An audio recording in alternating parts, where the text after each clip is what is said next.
सारेगामा कारवां mini भक्ति। भगवत गीता अध्याय 3 कर्म योग। कर्म तो हर पल हर समय हम सब करते हैं। ऐसा कोई क्षण संभव नहीं कि जब हम कर्म किए बिना रह सकें। कुछ कर्म झूठ और फरेब से भरे होते हैं और कुछ कर्तव्य के लिए किए जाते हैं। तो फिर ऐसे कौन से कर्म हैं जो हमें हमारे लक्ष्य तक ले जाएंगे? उसी के एनालिसिस श्री कृष्ण हमारे लिए करेंगे और हम उसे आम जन जन की भाषा में, यानी कि आपकी ही बोली में आपके लिए लाए हैं।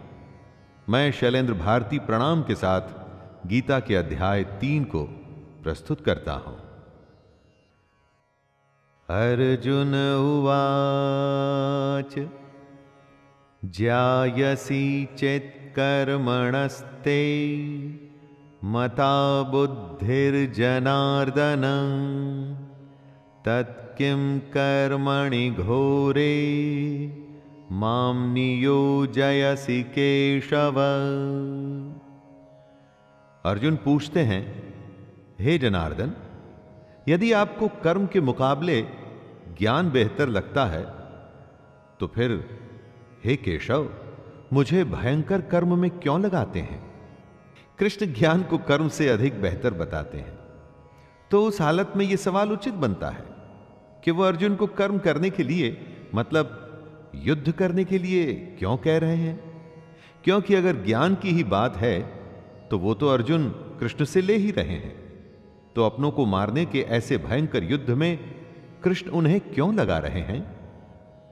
दोस्तों, कितनी ही बार हमारे मन में ऐसे प्रश्न आते हैं कि कर्म आखिर क्यों करना? व्यामिश्रेणेव वाक्येन बुद्धिं मोहयसीव मे तदेकं वद निश्चित्य येन श्रेयो हमाप्नुयाम्।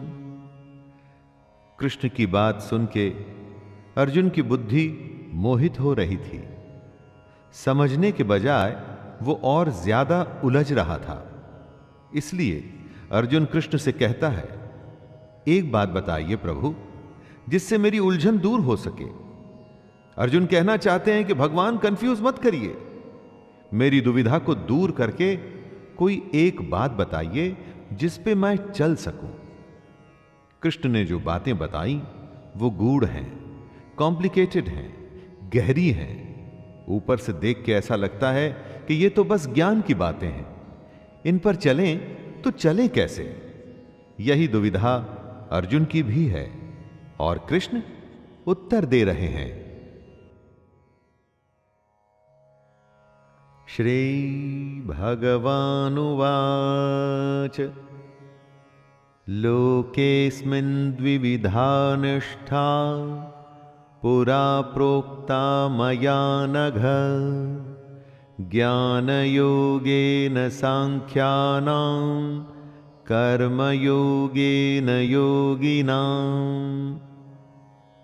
श्री भगवान अर्जुन से कहते हैं कि इस दुनिया में दो प्रकार की निष्ठा, दो प्रकार के विश्वास हैं। एक तो है सांख्य योग, जिसका रिश्ता ज्ञान से है, और दूसरा है कर्म योग, जिसका कि लेना देना सिर्फ कर्म से है। निष्ठा का अर्थ है कुछ भी करने की सबसे परिपक्व अवस्था, पराकाष्ठा। अपनी इंद्रियों को वश में कर परमात्मा में ध्यान लगाना ज्ञान योग से होता है, और इसको कहते हैं संन्यास या सांख्य योग। और दूसरा होता है कर्म योग, मतलब निष्काम कर्म करके फल में आसक्ति न रखना।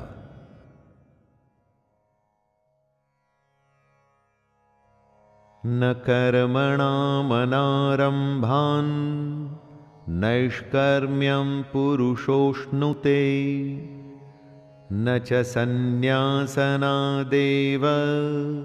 सिद्धिं समधिगच्छति। मनुष्य न तो कर्मों को शुरू किए बिना निष्कर्मता को अर्थात योग निष्ठा को प्राप्त होता है और न कर्मों के केवल छोड़ देने से सिद्धि यानी सांख्य निष्ठा को ही प्राप्त होता है। दोस्तों, ऐसा नहीं कि आप कर्म करें ही ना और स्वयं को सन्यासी कहें। ऐसे तो दुनिया चल ही नहीं पाएगी। अपने कर्तव्य को छोड़ यदि आप सन्यासी बन जाते हैं और आप समझते हैं कि आपको मोक्ष मिल जाएगा, ना, तो वो संभव नहीं है। ऐसा नहीं हो सकता कि कर्मों को त्याग दें और खुद को कर्म योगी कहें। कर्म को न करने से या उसे हमेशा के लिए त्याग देने से कुछ भी हासिल नहीं होगा।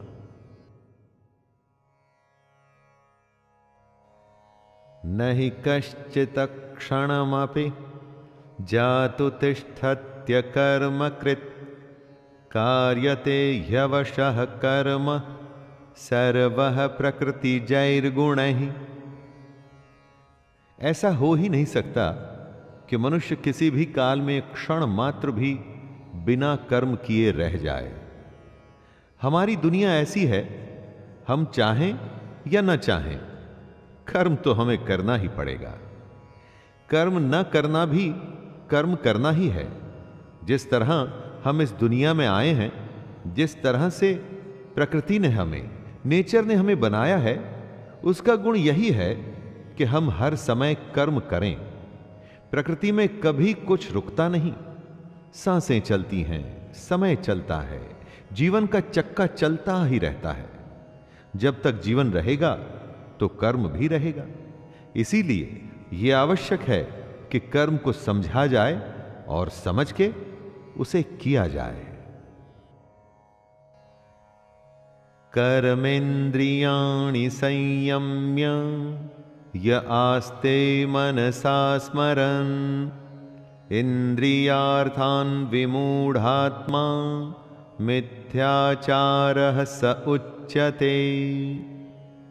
जो सिर्फ दिखावे के लिए अपनी इंद्रियों को जबरदस्ती ऊपर से रोककर लेकिन अंदर मन से हमेशा उन्हीं के बारे में सोचता है, वह मिथ्याचारी अर्थात दंभी कहा जाता है। मतलब झूठा और घमंडी। खाना खाने से तो मना कर दिया, लेकिन हमेशा खाने और उसके स्वाद के बारे में ही सोचता रहे, तो यह कैसा उपवास हुआ? इसे व्रत नहीं माना जाएगा।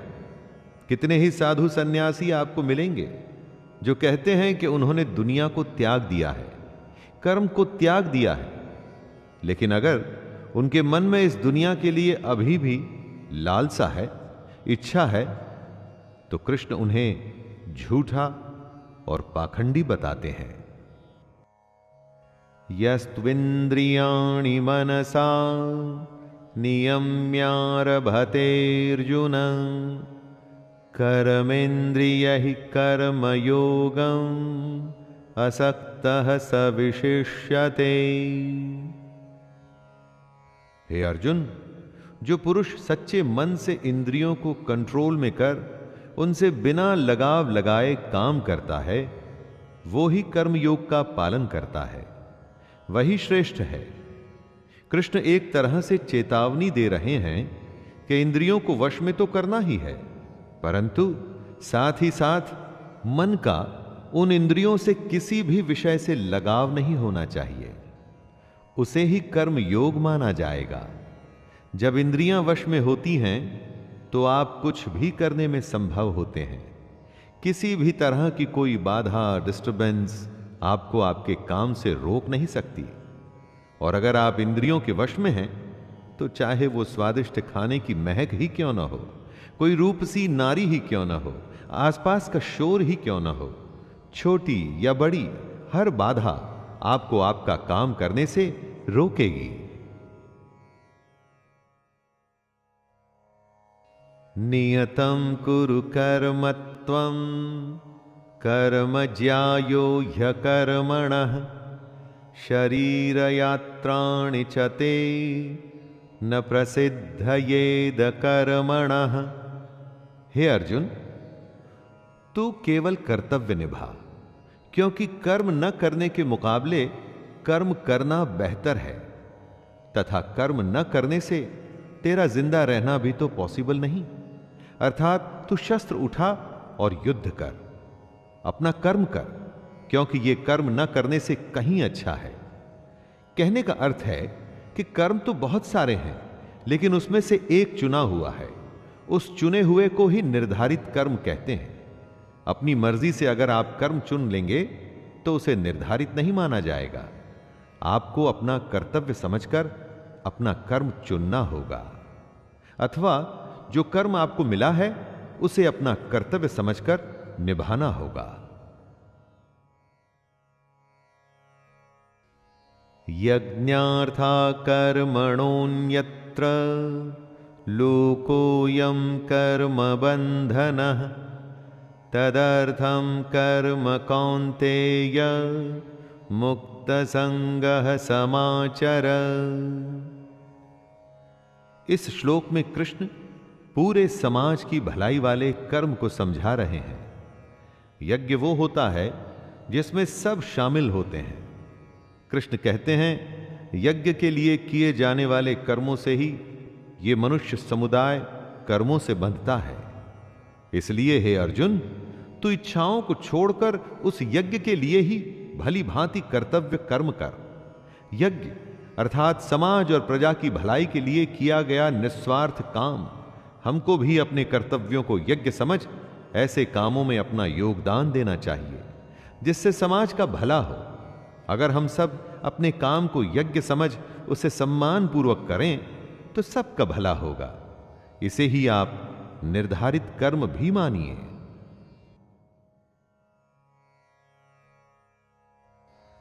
सह यज्ञः प्रजाः सृष्टा पुरोवाच प्रजापतिः अनेन प्रसविष्यध्वमेष वोस्त्विष्ट कामधुक्।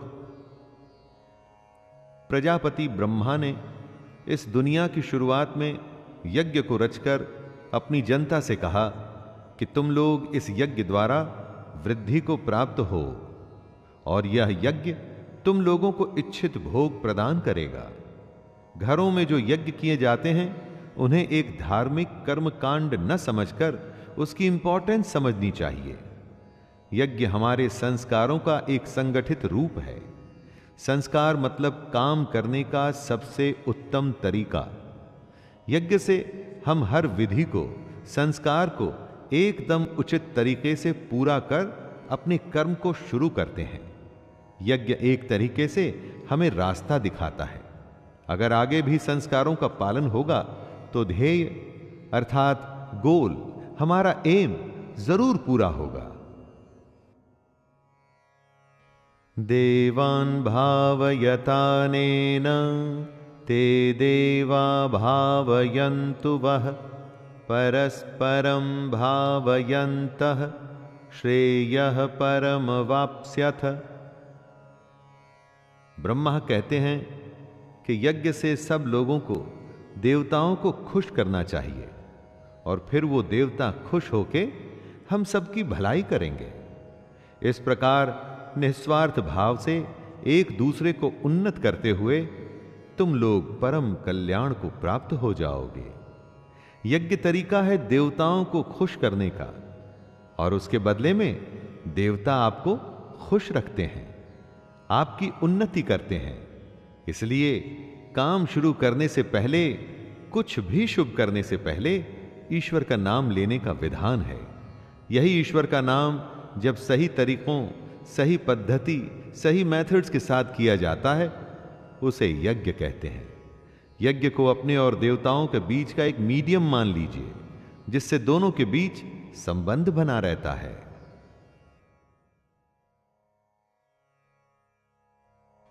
इष्टान् भोगान् हि वो देवा दास्यन्ते यज्ञ भाविताः तैर्दत्तान् प्रदायैभ्यो यो भुङ्क्तेस्तेन एव सः। यज्ञ करके जब आप देवताओं की पूजा करते हैं तो वे आपके बिना मांगे ही आपकी सारी इच्छाओं को पूरा कर देते हैं।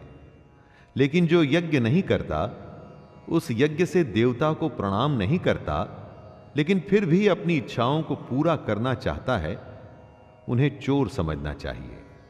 कुछ देने पे कुछ मिलता है, कुछ करने से कुछ मिलता है। बिना अर्घ्य चढ़ाए, बिना पूजा किए अगर कोई चाहता है कि उसकी मनोकामना पूरी हो जाए, बिना कुछ काम किए अगर कोई सोचे कि उसका काम बन जाए, तो इसे बेईमानी या चोरी ही तो कहा जाएगा।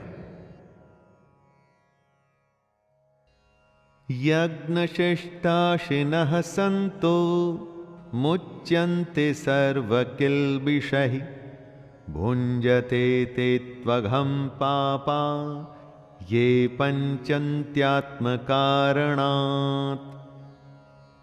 यज्ञ से बचे हुए अन्न को खाने वाले श्रेष्ठ पुरुष सब पापों से मुक्त हो जाते हैं, और जो पापी लोग अपना शरीर पोषण करने के लिए ही अन्न पकाते हैं, वे तो पाप को ही खाते हैं। हम क्या सिर्फ खा के जिंदा रहने और फिर मर जाने के लिए पैदा होते हैं? ऐसे जीवन का क्या मतलब हुआ? अपने जीवन का पर्पस, उसका उद्देश्य हमें समझना चाहिए। इस ब्रह्मांड में हम क्यों हैं, क्यों हमें ईश्वर या मोक्ष को प्राप्त करना है, इन सब को समझने के लिए ही यज्ञ जैसे अनुष्ठान किए जाते हैं।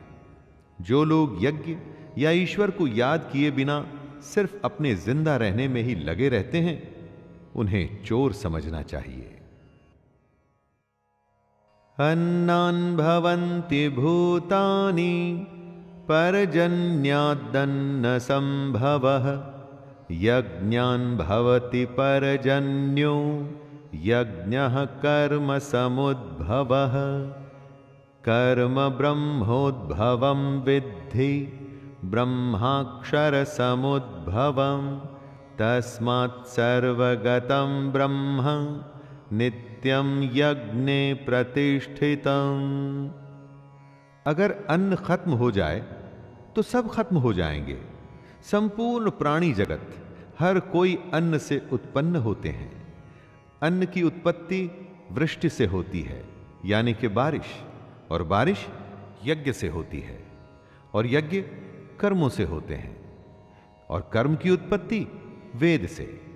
हमारी संस्कृति का सारा ज्ञान वेद से ही तो आया है। कर्म क्या है, उसकी परिभाषा भी वेद से आई है, और वेद परमपिता परमात्मा से उत्पन्न हुए हैं। वेद ईश्वर से आया ज्ञान है। वेद से आगे और वेद से बड़ा कुछ भी नहीं। इससे दोस्तों ये सिद्ध होता है कि यज्ञ और ईश्वर में सीधा संबंध है। एवं प्रवर्तितं चक्रम नानुवर्तयतीह यः अघायुरिन्द्रियारामो मोघम पार्थ सजीवति। कृष्ण कह रहे हैं, हे पार्थ, जो पुरुष परंपरा से नहीं चलता, जो सृष्टि चक्र प्रकृति के नियमों का पालन नहीं करता, मतलब जो अपने कर्तव्य का पालन नहीं करता, वह इंद्रियों के द्वारा भोगों में रमण करने वाला पापायु पुरुष व्यर्थ ही जीता है। ऐसा पुरुष, ऐसा इंसान बस इंद्रियों के वश में होकर के जिंदा रहता है, जीता है और मर जाता है। उसके जीवन मृत्यु का चक्कर चलता ही रहता है, चलता ही रहता है। ऐसे इंसान के जीने और मरने का कोई मतलब नहीं। वेदों में, ग्रंथों में जो ज्ञान, जो नियम बनाए हैं, उनका मतलब है, और उस मतलब के अनुसार हमको अपना जीवन जीना चाहिए। यस्वात्मरतिरेव स्याद् आत्मतृप्तश्च मानवः आत्मन्येव च सन्तुष्टस्तस्य कार्यं न विद्यते। कृष्ण कहते हैं, जो मनुष्य आत्मा में ही रमण करने वाला और आत्मा में ही तृप्त तथा आत्मा में ही संतुष्ट हो, उसके लिए कोई कर्तव्य नहीं है। आत्मा का मतलब यहां सबसे बड़ा सच है, और जो सत्य को समझता है, सत्य में ही खुश होकर सत्य में ही रहता है, उसके लिए कोई कर्तव्य नहीं। जिसको ज्ञान प्राप्त हो चुका है, जो जीवन की सच्चाई जान चुका है, सिर्फ वो ही ऐसा है जिसके लिए कर्तव्य का कोई मतलब नहीं। लेकिन ऐसा कोई लाखों करोड़ों में ही एक होता है। बाकी हम सबके लिए कर्तव्य ही सब कुछ है। संजय उवाच नैव तस्य कृतेनार्थो न कृतेनेह कश्चन न चास्य सर्वभूतेषु कश्चिदर्थ व्यपाश्रयः। संजय श्री कृष्ण के ज्ञान को हमें आगे बता रहे हैं कि ऐसे महापुरुष जो आत्मा को, सच को जान चुके हैं, उनके लिए कर्म करने का कोई प्रयोजन रहता ही नहीं। ऐसे महापुरुष कर्म के बंधन से छूट चुके हैं, क्योंकि ये ज्ञानी इस दुनिया और उस ईश्वर को समझ चुके हैं। इनका स्वार्थ से कोई मतलब नहीं रहता। इसलिए ये महापुरुष हमारे जैसे लोगों से एकदम अलग हैं। इन पर वो नियम लागू नहीं होते जो हमारे जैसे दुनियादारी में लगे हुए लोगों पर लागू होते हैं। दोस्तों, इसे कुछ ऐसे समझिए कि जिसे ईश्वर मिल गया हो, उसे फिर और क्या चाहिए? वो फिर कोई और कर्म क्यों करे? तस्मादसक्तः सततं कार्यं कर्म समाचर असक्तो ह्याचरन् कर्म परमाप्नोति पुरुषः। हे अर्जुन, इसलिए तू लगातार आसक्ति, अपनी इच्छा को छोड़कर हमेशा अपने कर्तव्य कर्म को ठीक तरीके से करता रहे। अपनी इच्छाओं को, अपनी कामनाओं को छोड़कर सिर्फ और सिर्फ कर्तव्य को पूरा करने में लग जा, क्योंकि आसक्ति से, लगाव से छूटकर जो भी अपना कर्म करता है, वो मनुष्य परमात्मा को प्राप्त हो जाता है। कर्तव्य का रास्ता आसान नहीं होता। कितनी ही बार हम सबको लगता है कि सब कुछ छोड़कर आराम करें, देर तक सोएं या मेहनत न करें, लेकिन उससे कभी कुछ भी हासिल नहीं होता। ऐसा श्री कृष्ण समझा रहे हैं। कर्मणैव हि संसिद्धिम् अस्थिता जनकादयः लोकसंग्रहमेवापि संपश्यन् कर्तुमर्हसि। बहुत से ऐसे लोग हैं जो कर्म करते हुए ही परम सिद्धि को प्राप्त हुए थे। बहुत से ज्ञानी महापुरुष तो ऐसे होते हैं जो आत्मा की सच्चाई को पहचान जाते हैं, लेकिन बाकी लोगों के लिए सिर्फ कर्म ही एक रास्ता है, अगर उन्हें जीवन में कुछ करना है तो। अगर आप चाहते हैं कि आपके जीवन का कोई मतलब हो, जन्म लेना, जिंदा रहना और फिर मर जाना, इस बेकार जीवन से बचकर अगर आप कुछ करना चाहते हैं तो आसक्ति यानी अटैचमेंट से बचते हुए आपको अपना कर्म करना चाहिए और अपने कर्तव्य को पूरा करना चाहिए। यद्यदाचरति श्रेष्ठस्तत्तदेवेतरो जनः स यत्प्रमाणं कुरुते लोकस्तदनुवर्तते। लीडर जो होता है ना, वो आगे चलता है और बाकी सब उसके पीछे पीछे। इसलिए आपको यह फैसला करना है कि आप आगे चलने वाले हैं या पीछे। कृष्ण कहते हैं कि श्रेष्ठ पुरुष जो जो आचरण करता है, अन्य पुरुष भी वैसा वैसा ही आचरण करते हैं। वो जो कुछ प्रमाण कर देता है, समस्त मनुष्य समुदाय उसी के अनुसार बरतने लग जाता है। कहने का अर्थ है, जो हमारे आदर्श होते हैं, हम उन्हीं को फॉलो करते हैं। किसी भी फील्ड को ले लीजिए, कुछ ऐसे लोग होते हैं जो उस फील्ड में सर्वश्रेष्ठ होते हैं और पूरी दुनिया उन्हीं के जैसा करने की कोशिश करती रहती है। लीडर एक होता है और फॉलोअर्स अनगिनत। तो दोस्तों, आप क्या बनना चाहते हैं, आगे या पीछे? यानी कि आप आगे चलना चाहते हैं या सबके पीछे? न मे पार्थास्ति कर्तव्यं त्रिषु लोकेषु किंचन नानवाप्तमवाप्तव्यं वर्त एव च कर्मणि। कृष्ण कहते हैं, हे अर्जुन, मेरा इन 3 लोकों में कुछ भी कर्तव्य नहीं है और ना ही ऐसी कोई वस्तु है जिसे मैं प्राप्त नहीं कर सकता, तो भी मैं कर्म में ही बरतता हूं। श्री कृष्ण से बड़ा लीडर कौन होगा दोस्तों? लेकिन वो भी कर्म करते हैं, वो भी कर्म करते हुए अपने कर्तव्य का निर्वाह करते हैं। कृष्ण ने महाभारत में भाग लेने से मना नहीं किया। उनकी नारायणी सेना कौरवों के साथ थी, लेकिन वो खुद अर्जुन के साथ, वो अर्जुन के सारथी बने। जब कृष्ण अपना कर्म करके अपने कर्तव्यों को पूरा कर रहे हैं, तो हम कौन होते हैं, हम क्या हैं, फिर हम क्यों न करें?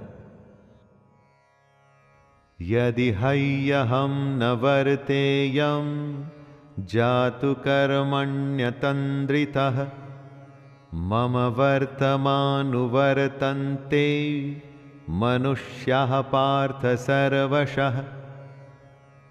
कृष्ण कहते हैं, हे पार्थ, अगर मैं कर्मों को करने में सावधानी न बरतूं तो बड़ा अनर्थ हो जाएगा।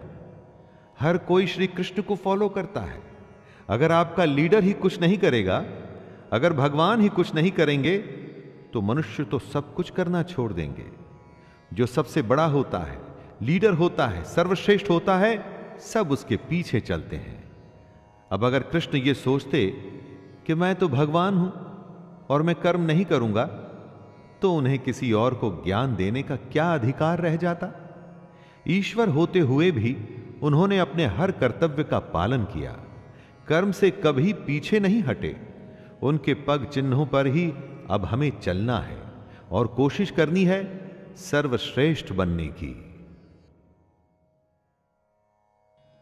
यदि उत्सिदेयुरिमे लोका न कुर्यां कर्म चेदहं शंकरस्य च कर्तास्याम् उपहन्यामि महाप्रजाः। कृष्ण बता रहे हैं, यदि मैं कर्म न करूं तो ये सब मनुष्य नष्ट भ्रष्ट हो जाएं और मैं संकरता का करने वाला होऊंगा तथा मेरी वजह से सारी प्रजा नष्ट हो जाएगी। अगर कृष्ण कर्म नहीं करेंगे तो दोस्तों दुनिया खत्म हो जाएगी, मनुष्य नष्ट हो जाएंगे। सोचिए, ये दुनिया उन्हीं की तो लीला है, माया है, खेल है, और जिसने खेल को रचा है, अगर वो ही अपना कर्म नहीं करेगा तो दुनिया में क्या बचेगा? चाहे वो ईश्वर हो या साधारण इंसान, नियम तो सब पर लागू होते हैं। अगर कर्म का नियम है तो वो कृष्ण को भी करना पड़ेगा और हमें और आपको भी। सक्तः कर्मण्य विद्वांसो यथा कुर्वन्ति भारत कुर्याद्विद्वांस तथा सक्तः चिकीर्षुर्लोक संग्रहम्। हे भारत, जिनमें समझ नहीं होती ना, वो कर्म में आसक्त होकर काम करते हैं। विद्वानों को, समझदारों को बिना लगाव के कर्म करना चाहिए। क्या यज्ञ करने से हम ज्ञानी हो जाते हैं? कर्म को सही विधि करने से क्या हम ज्ञानी हो जाते हैं? नहीं, कर्म करना है लेकिन उससे आसक्ति, अटैचमेंट नहीं रखनी, और ऐसा करना आसान नहीं है। अगर कोई ऐसा ज्ञानी है जिसका कि कर्मों से कोई लेना देना नहीं, जैसे कि साधु, सन्यासी, जिनकी कर्म में आसक्ति नहीं, तो ऐसे लोगों को समाज सेवा में लग जाना चाहिए। यह उनके लिए कहा गया है जिन्हें लगता है कि दुनिया छोड़ सन्यासी बनने से उन्हें भगवान या सत्य की प्राप्ति हो जाएगी। न बुद्धिभेदं जनयेद ज्ञानां कर्म संगिनां जोषयेत् सर्वकर्माणि विद्वान् युक्तः समाचरन्। जो ज्ञानी हैं, जिन्हें ईश्वर की सच्चाई मालूम हो चुकी है, उनकी यह जिम्मेदारी बन जाती है कि उनके काम करने के तरीके से कहीं किसी और के मन में कर्म के प्रति अश्रद्धा, अपमान सब पैदा न हो जाए। आप किसी ज्ञानी को देख ये सोच सकते हैं कि वो कुछ करते ही नहीं, तो मैं भी ना करूं। इसलिए ये उन ज्ञानियों, महापुरुषों के लिए जरूरी है कि वो ऐसा उदाहरण सामने रखें जिससे हर कोई अपना कर्म, अपना कर्तव्य करने के लिए प्रेरित हो। दोस्तों, साधु को देख अगर सब अपना परिवार छोड़कर दुनिया छोड़ने लगे तो दुनिया चल नहीं पाएगी। प्रकृतेः क्रियमाणानि गुणैः कर्माणि सर्वशः अहंकार विमूढ़ात्मा कर्ताहमिति मन्यते। हर इंसान की एक प्रकृति होती है, एक नेचर होता है। अपनी उस प्रकृति के अनुसार ही वो कर्म करता है। हर कर्म उस प्रकृति के गुण के हिसाब से ही होता है। जिसके अंदर घमंड भरा होता है वो ये सोचता है कि मैं करता हूं, मतलब कि करने वाला वो है। ऐसा सोचने वाले को अज्ञानी कहा गया है। आप जो भी काम करते हैं उस काम को करवाने वाली आपकी प्रकृति है, उस प्रकृति के गुण हैं।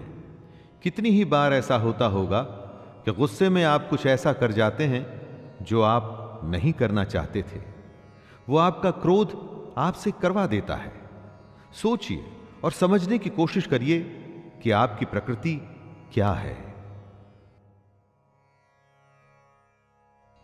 तत्त्ववित्तु महाबाहो गुणकर्म विभागयोः गुणागुणेषु वर्तन्त इति मत्वा न सज्जते।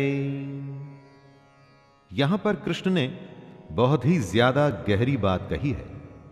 सात्विक, राजसिक और तामसिक तीन तरह की प्रवृत्तियां होती हैं। फिर उनके गुण विभाग और कर्म विभाग होते हैं। इस तरह से समझ लीजिए कि अलग अलग नेचर के एट्रीब्यूट्स होते हैं। इन्हीं गुणों की वजह से आप कर्म करते हैं। जैसे अगर तामसिक गुण रहेगा तो आप आलस या नींद या इसी तरह के बुरे कर्म करेंगे। राजसी गुण वाला बात बात पर शौर्य, बहादुरी दिखाने की कोशिश करेगा। जो ज्ञानी होते हैं वो जानते हैं कि यही गुण उनसे कर्म करवा रहे हैं। और जो ज्ञानी नहीं होते, हम जैसे ज्यादातर लोग, वो समझते हैं सब कुछ वो ही कर रहे हैं।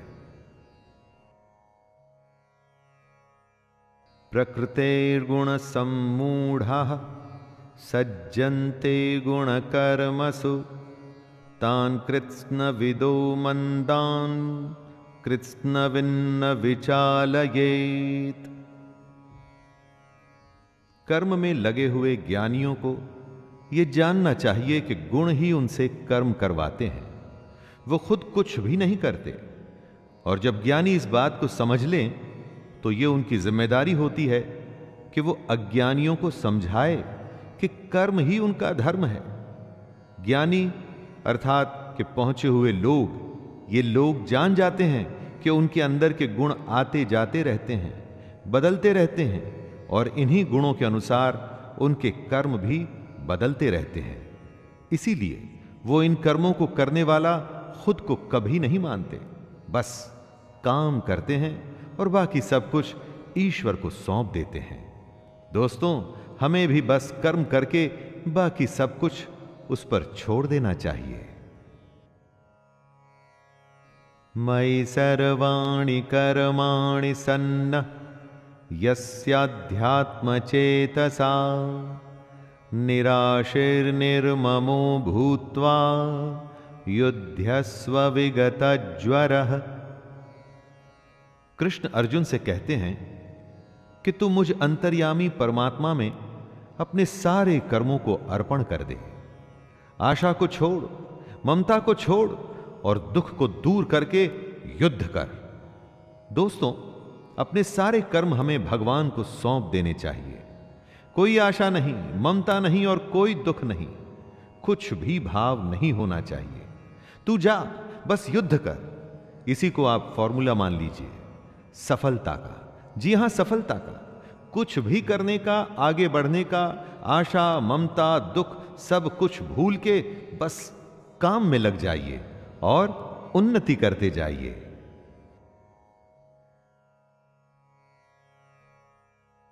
ये मे मतामिदं नित्यम् अनुतिष्ठन्ति मानवः श्रद्धावन्तो न सूयन्तो मुच्यन्ते तेति कर्मभिः। जीवन का मकसद है मोक्ष प्राप्त करना, जीने मरने के चक्कर से बचना। निष्काम कर्म का अगला कदम वही होता है। इसी के बारे में कृष्ण कहते हैं कि जो कोई मनुष्य दोष दृष्टि से रहित और श्रद्धा युक्त होकर मेरे इस मत का सदा अनुसरण करेगा, वो सारे कर्मों से छूट जाएगा। जो भी कोई सुख, दुख और मोह को छोड़कर बस अपने कर्म को सिर्फ मुझे अर्पण करता है और कर्म को सच्चे मन से करता है, वो कर्म के सारे बंधन से छूट जाता है। और कर्म के बंधन से छूटने का अर्थ है जन्म मृत्यु के चक्कर से बचना। ये त्वेतदभ्यसूयन्तो नानुतिष्ठन्ति मे मतम् सर्वज्ञान विमूढ़ांस्तान् विद्धि नष्टान चेतसः। कृष्ण कहते हैं कि कई लोग घमंड करके खुद को बहुत बड़ा समझते हैं। उन्हें लगता है कि वही करते हैं, सब कुछ वही करते हैं। उन्हें नहीं लगता कि उन्हें अपना कर्म श्री कृष्ण को, ईश्वर को अर्पण करना चाहिए। ऐसे लोग अपने झूठे ज्ञान में ही मस्त रहते हैं। कृष्ण उन्हें मूर्ख बताते हुए उनसे दूर रहने की सलाह दे रहे हैं। आपको अपने चारों तरफ कई सारे घमंडी दिख जाएंगे दोस्तों, जिन्हें लगता है कि वो कुछ गलत नहीं कर रहे। अपने धन और अपने ज्ञान के अहंकार में किसी की बात तक सुनने को तैयार नहीं होते। मैं आपसे यह कहूंगा कि ऐसे लोगों को मूर्ख समझकर आप उनसे दूर ही रहें। सदृशं चेष्टते स्वस्याः प्रकृतेर्ज्ञानवानपि प्रकृतिं यान्ति भूतानि निग्रह किं करिष्यति। सभी प्राणी प्रकृति को प्राप्त होते हैं, अर्थात अपने स्वभाव से मजबूर होकर कर्म करते हैं। ज्ञानवान भी अपनी प्रकृति के अनुसार कोशिश करता है, फिर इसमें किसी का हठ क्या करेगा। कृष्ण ये समझा रहे हैं कि हर प्राणी का अपना एक स्वभाव होता है, नेचर होता है, एटीट्यूड होता है। सब उसी के चलते काम करते हैं। जो ज्ञानी हैं, सब कुछ जानते हैं, उनसे भी उनका काम उनकी प्रवृत्ति ही करवाती है। इसमें किसी की हठ, जिद कुछ भी नहीं कर पाएगी। अगर आप कोशिश करेंगे कि किसी से उसके नेचर के अगेंस्ट काम करवा लें, तो आप अपना सिर्फ टाइम वेस्ट कर रहे हैं। इंद्रियस्येन्द्रियस्यार्थे रागद्वेषौ व्यवस्थितौ तयोर्नवशमागच्छेत्तौ यस्य परिपन्थिनौ। इंद्रियों में ही प्यार और इंद्रियों में ही क्रोध या द्वेष छुपा है। मनुष्य को उन दोनों के वश में नहीं होना चाहिए, क्योंकि वे दोनों ही इसके कल्याण मार्ग में विघ्न करने वाले महान शत्रु हैं। अर्थात इंद्रियों में ही हर तरह का भाव छुपा है, अच्छा भाव भी और बुरा भाव भी। अच्छे और बुरे दोनों ही भावों में हमें नहीं फंसना चाहिए, क्योंकि इसी फंसने से ही हमारे मोह की शुरुआत होती है और फिर इन इंद्रियों के चक्कर में हम फंसते हुए चले जाते हैं और कभी भी निकल नहीं पाते। काम, क्रोध, मद, लोभ और मोह को हमें अपना शत्रु मानना चाहिए। श्रेयान् स्वधर्मो विगुणः परधर्मात् स्वनुष्ठितात् स्वधर्मे निधनं श्रेयः परधर्मो भयावह। कृष्ण कहते हैं, अच्छी प्रकार आचरण में लाए हुए दूसरों के धर्म से गुण रहित भी अपना धर्म अति उत्तम है। अपने धर्म में तो मरना भी कल्याणकारक है और दूसरे का धर्म भय को देने वाला है। हर किसी को अपना कर्तव्य, अपना कर्म और अपना धर्म ही करना चाहिए। कृष्ण कहते हैं कि अगर अपने धर्म के लिए मरना भी पड़े तो भी अच्छा है, लेकिन कभी किसी दूसरे के धर्म को स्वीकार नहीं करना चाहिए। कोई बेहद कमजोर, जिसे खुद पर विश्वास न हो, दूसरे के धर्म को अपनाता है। जिसमें थोड़ा सा भी आत्मसम्मान होता है ना, वो कभी दूसरे के धर्म को नहीं अपनाता। अर्जुन उवाच अथ केन प्रयुक्तोऽयं पापं चरति पुरुषः अनिच्छन्नपि वार्ष्णेय बलादिव नियोजितः। अर्जुन कहते हैं, हे कृष्ण, तो फिर ये मनुष्य खुद न चाहते हुए भी जबरदस्ती किस बात से प्रेरित होकर पाप का काम करता है? अर्जुन यहां पर बड़ा वैलिड सवाल करते हैं दोस्तों। क्यों मनुष्य कृष्ण के कहे अनुसार नहीं चल पाता? क्यों वो पाप के रास्ते पर चलता है? ऐसा क्या हो जाता है लोगों के साथ कि वो सही रास्ते पे नहीं चल पाते, गलत रास्ते पर क्यों चलने लगते हैं? चाहे वो इस बात को जानते हो या न जानते हो, वो क्या चीज है जो उन्हें विवश करती है? पाप के लिए उनकी बुद्धि, उनके मन, उनके गुण किस बात को दोष दें? श्री भगवानुवाच कामैष क्रोधैष रजो गुण समुद्भवः महाशनो महापाप्मा विद्धयेन मिह वैरिणम्। श्री भगवान कहते हैं, रजोगुण से उत्पन्न होता है काम, और काम में से निकलता है क्रोध अर्थात गुस्सा। काम या क्रोध कभी रुकता नहीं अर्जुन, बस बढ़ता ही रहता है। इसको अपना सबसे बड़ा शत्रु मानना चाहिए। दोस्तों, श्री कृष्ण बताते हैं कि आखिर पापी पाप किस कारण करता है, किसी के पाप करने की वजह क्या होती है? वजह है रजोगुण। इसी की वजह से काम, क्रोध या राग, द्वेष जैसे भाव पैदा होते हैं, जो कि पाप की वजह होते हैं। इन्हीं द्वेषों को श्री कृष्ण शत्रु बताते हैं। इन भावों के मन में आते ही आपको समझ जाना चाहिए कि आप पर शत्रु हावी हो रहा है और आपको उसे रोकने की जरूरत है। धूमेनाव्रियते वह्निर् यथादर्शो मलेन च यथोब्लेनावृतो गर्भस्तथा तेनेदमावृतम्। जिस प्रकार धुएं से आग और धूल से दर्पण ढका जाता है, तथा जिस तरह से जेर मतलब एमनियोन से गर्भ ढका रहता है, वैसे ही उस काम द्वारा हमारा ये ज्ञान ढका रहता है। राख जलती रहती है और उसके धुएं में आग छुपी रहती है। शीशे पर अगर धूल हो तो चेहरा साफ नहीं दिखता। उसी तरह से जब ये काम, क्रोध जैसे विकार, ये जो कमियां हैं, हमारे अंदर में मौजूद ज्ञान को छुपा के रखती हैं। सब कुछ हमारे अंदर है, बाहर कुछ भी नहीं। ये ऐब, कमियां हमारे अंदर रहकर असली ज्ञान को छुपाकर एक तरह से हमें विवश कर देती हैं और हमें पाप करने के लिए उत्साहित करती हैं। इसलिए श्री कृष्ण इन्हें शत्रु बताते हैं। आवृतम ज्ञानमेतेन ज्ञानिनो नित्यवैरिणा कामरूपेण कौन्तेय दुष्पूरेणानलेन च। हे अर्जुन, ये ऐसी आग है जो कभी बुझती ही नहीं। इस आग का मतलब है काम, और इसी से मनुष्य का ज्ञान ढका हुआ है। भोगों से कभी कोई तृप्त नहीं हुआ है। पैसा अगर कमाया है तो और कमाना है, खाना अगर खाया है तो और खाना है। भोगों का कोई अंत नहीं होता, बल्कि ये भोग मनुष्य का अंत करके ही मानते हैं।